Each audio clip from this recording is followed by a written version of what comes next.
FIR दर्ज हुई है।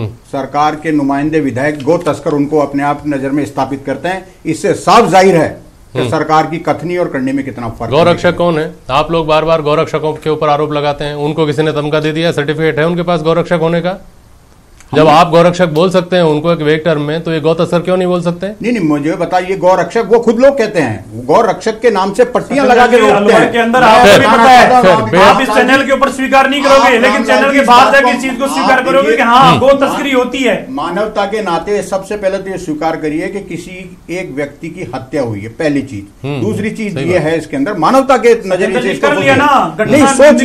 दूसरा लाल जी मेरी बात सुनिए। दूसरा आप ये कह रहे हैं कि पुलिस की अक्रमणिकता, आप खुद स्वीकार कर रहे हैं कि पुलिस को फोन करके FIR प्रथम सूचना दी गई, उसके बाद पुलिस ने विलंब किया।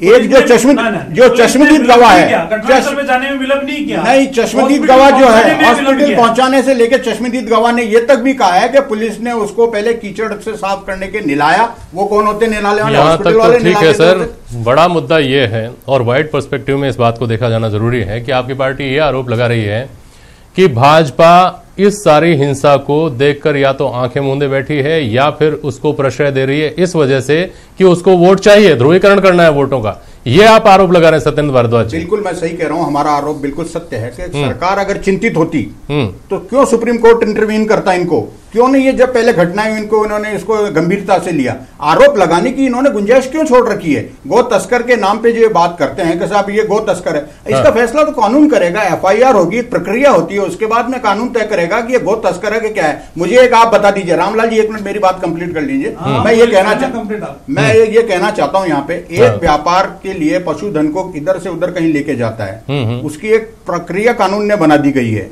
या तो उस प्रक्रिया का पूरा तरह से पालना होनी चाहिए, उसको कागजात मिलने चाहिए कि इसने इस आदमी से खरीदी, इस जगह को अपने पशुधन को लेके जाना चाहता है। दूसरी बात ये कि जब वो लेके जा रहा है तो मॉब ने क्यों डिसाइड कर लिया कि हम इसको हत्या करते हैं? कानून अपने हाथ में क्यों लिया? कानून हाथ में लेने की जरूरत जब आती है कि जब कानून पे विश्वास नहीं होता, या तो या पुलिस का या राज का उसने कोई नहीं। लेकिन मुझे ये बताइए साहब, ये हमारी सोसाइटी के लिए बहुत खतरनाक बात है, और खास तौर पर अगर ऐसा है कि सिर्फ मुसलमानों को निशाना बनाया जा रहा है तो और खतरनाक बात है। लेकिन ये कुछ जो उदाहरण है ना, दिल्ली के विकासपुरी में पंकज नारंग को मार दिया जाता है, पश्चिम बंगाल के वर्धमान में इंद्रजीत दत्ता को मारती है पुलिस, 24 परगना में कौशिक पुरोहित मारे जाते हैं, झारखंड में जो 4 मुसलमानों की जो नृशंस हत्या की भीड़ ने, उसके साथ साथ वहां पे विकास वर्मा, गौतम वर्मा और गंगेश कुमार की भी हत्या की।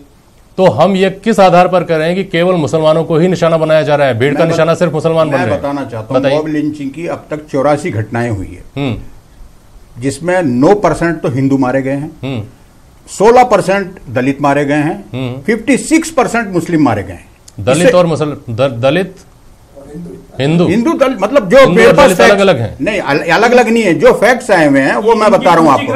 ये तुष्टीकरण की नहीं है, मैंने जो फैक्ट्स देखे हैं। मेरे कहने का मतलब ये कतई नहीं है सत्येंद्र जी कि मुसलमानों को अगर टारगेट बनाया जा रहा है तो उस तरफ से हमको निश्चिंत हो जाना चाहिए। खतरनाक ट्रेंड है, लेकिन मैं ये कह रहा हूं कि इन घटनाओं को हमको हिंदू और मुसलमान के चश्मे से नहीं देखना चाहिए। वाहिद खत्री साहब, क्या ज्यादा चिंता की बात यह नहीं है कि इंसान के अंदर जानवर आ गया है, भले ही सामने उसके मुसलमान हो, भले ही उसके सामने हिंदू हो? देखिए साहब, ये जो मौजूदा जो हालात बने हुए हैं जी, इसमें जैसा कि आदरणीय रामलाल जी ने भी कहा कि ये बहुत निंदनीय है, बहुत दुखद है, नहीं होना चाहिए था। दरअसल ये शब्द तो एक परंपरा बन गए हैं। जो पार्टी जो राज में बैठी है और लॉ एंड ऑर्डर को मेंटेन करना और नागरिकों की जान माल की सुरक्षा करना बिना भेदभाव किसी की भी, ये उसकी बुनियादी जिम्मेदारी है, संवैधानिक जिम्मेदारी है। अब अगर वो पहली घटना को दुखद माना जा सकता है, एक घटना हुई उसको दुखद माना जा सकता है, उसको निंदनीय माना जा सकता है, लेकिन घटनाओं की निरंतरता और फिर उस पर किसी को जिम्मेदार न ठहराना और जवाबदेही तय न करना, ये सबसे बड़ा मसला है इस मुल्क में। मुसलमान मारा जाए या हिंदू मारा जाए, मारा जाता है भारत माँ का पूत, मारा जाता है नागरिक, मारा जाता है इंसान। अब जो लोग लाशों की राजनीति करते हैं, पिछले कुछ अरसों से ये मामला इस मुल्क में ज्यादा बढ़ा है, 2-4 साल में।